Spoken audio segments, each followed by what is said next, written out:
Good morning, and thank you so much for the opportunity to be here with you today. My name is Brita Lundberg, and I'm a fourth-generation organic rice farmer and member of the family at Lundberg Family Farms.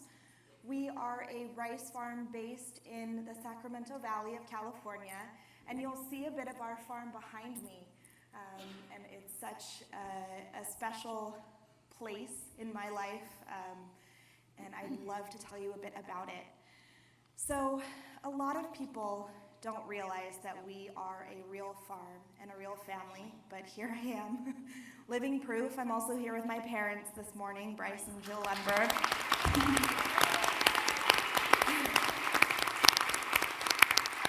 And in 1937, my great-grandparents, Albert and Frances Lundberg, left Nebraska in the wake of the Dust Bowl. Now, I don't know how much you know about the Dust Bowl, but it really blew, like literally and figuratively. My great-grandma Frances used to tell us stories of the dust storms that would come rolling across the plains. She always went like this when she told us about them. And as they approached, she would run from window to window, stuffing each one with wet rags to try to keep the dust out. But it didn't matter. By the time the wind stopped blowing, everything was covered in dust. And so you can imagine what it did to the farm, right? Drought and destructive farming practices combined to strip the Midwest of its topsoil, that uppermost layer of soil that produces something like 95% of the world's food. It's pretty important. And during the Dust Bowl, it all blew away from the Midwest. So when my great-grandparents moved to California, with their 4 sons, a flatbed Chevy truck, and a Farmall tractor, they also brought with them a new philosophy informed by their experience of the Dust Bowl. And that was to work in partnership with nature, or as my great-grandpa Albert put it, to leave the land better than you found it. Today, our family grows 17 different varieties of organic and regenerative organic certified rice. We use it to make rice cakes, rice chips, all sorts of things. And we also use organic and regenerative farming practices to not only care for the land, but also the creatures who call it home. For example, we use water to drown weeds during the summer instead of dousing our fields with chemicals. After harvest, we flood a portion of our fields to provide habitat for thousands, if not millions, of ducks, geese, swans, sandhill cranes, because California has lost a lot of its natural wetland habitat, and our fields, like the ones you see here behind me, are able to replicate that environment and provide food and habitat for birds as they travel the Pacific Flyway. We also grow cover crops like oats and vetch that not only restore nutrients to the soil and sequester carbon, but also provide nesting habitat for ducks, since they've lost a lot of their natural breeding habitat. So each spring, before we start our tractors to prep the fields for planting, we work with our friends at California Waterfowl Association to tread carefully into the fields and search them for nests. And we rescue the eggs by hand and transfer them to a local hatchery to be incubated, hatched, raised, and released back into the wild.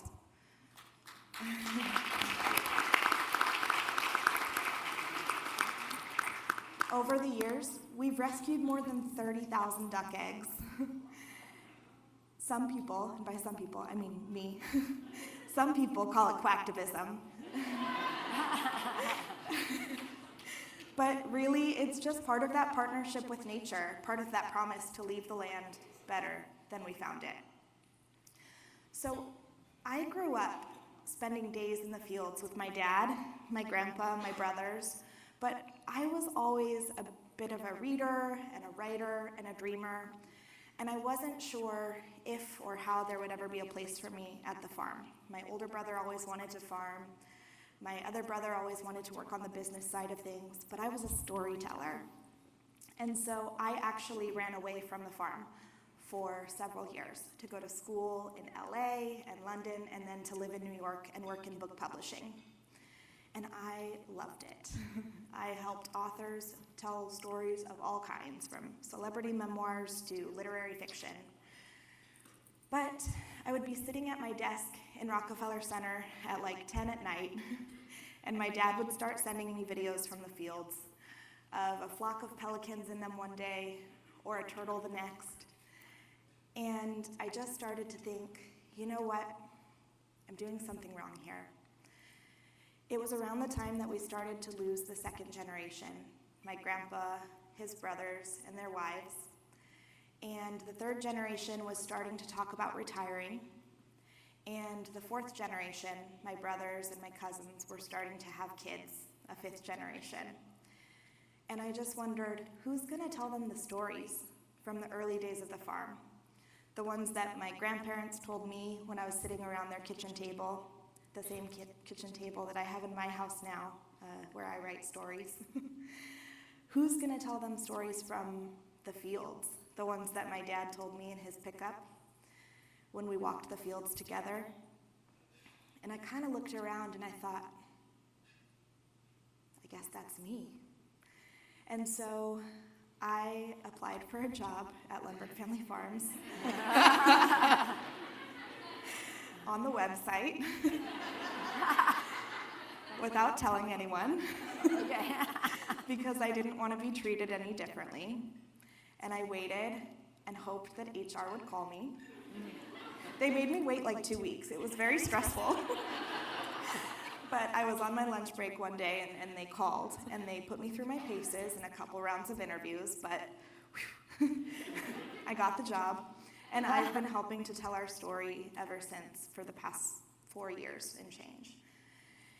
And it has been so fulfilling on a personal level, on a professional level, to not only reconnect with my family's roots and our farm, but also to be able to tell the story of where our food comes from, not only for the next generation of Lundberg family members, but for a broader audience of people, and particularly the next generation, to remind them where food comes from. Because I think that we live in a society, in a world where we've become so disconnected from where food comes from. I mean, just think about rice, right? It's sold in the dry goods section of the grocery store next to pasta and plant-based rice.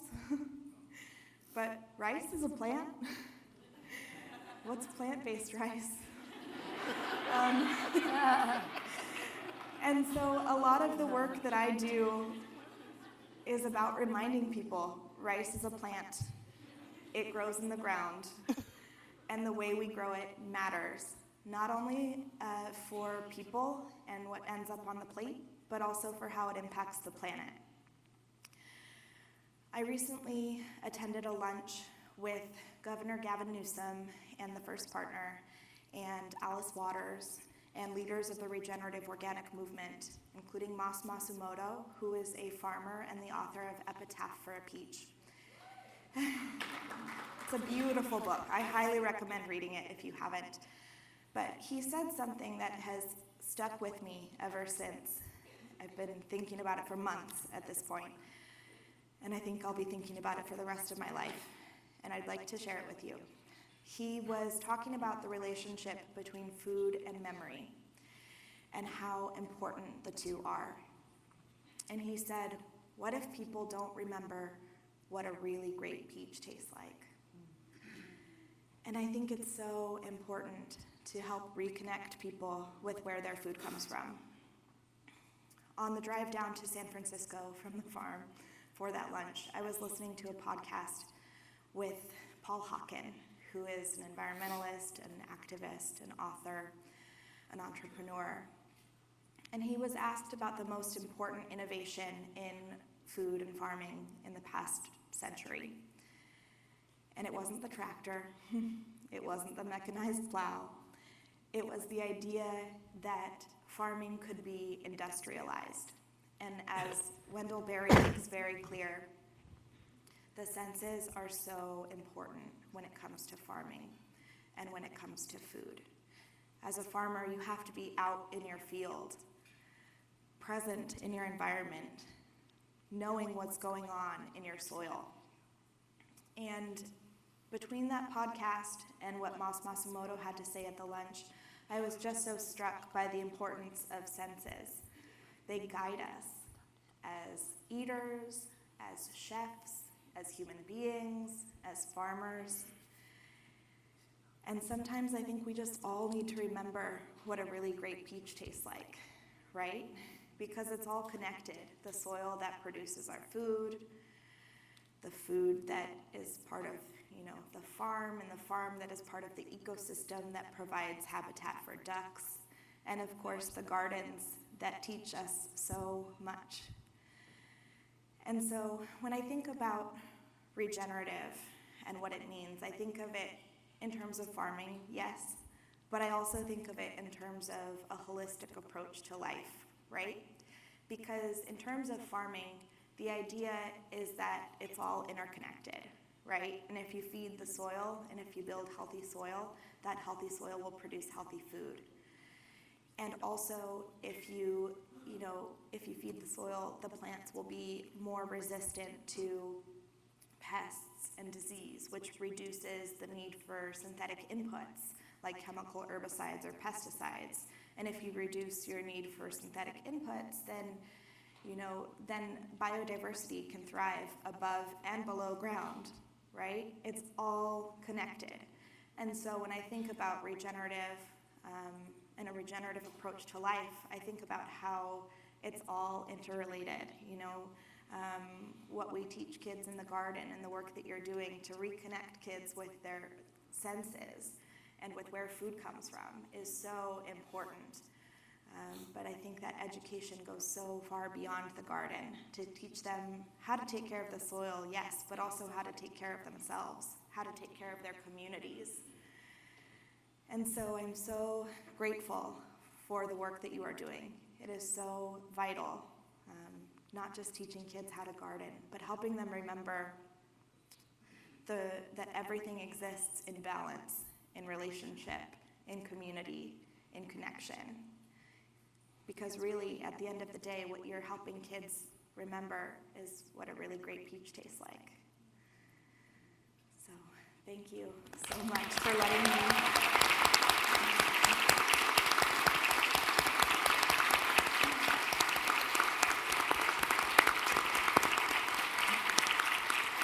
Thank you for letting me share my story.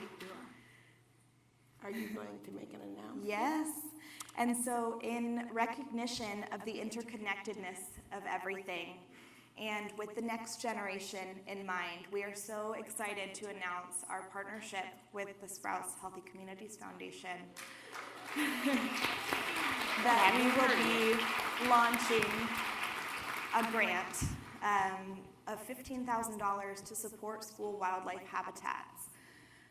And so the application opens April 1st through April 30th, and the recipients will be announced this summer. And the money will go to support creating wildlife habitats at schools, because as our fields show, as your school gardens show, it's all connected, right? Wildlife, gardening, farming, education, community. And so we are so excited and so grateful for the opportunity to partner with Sprouts to support the incredible work that you all are doing. So thank you. What's that?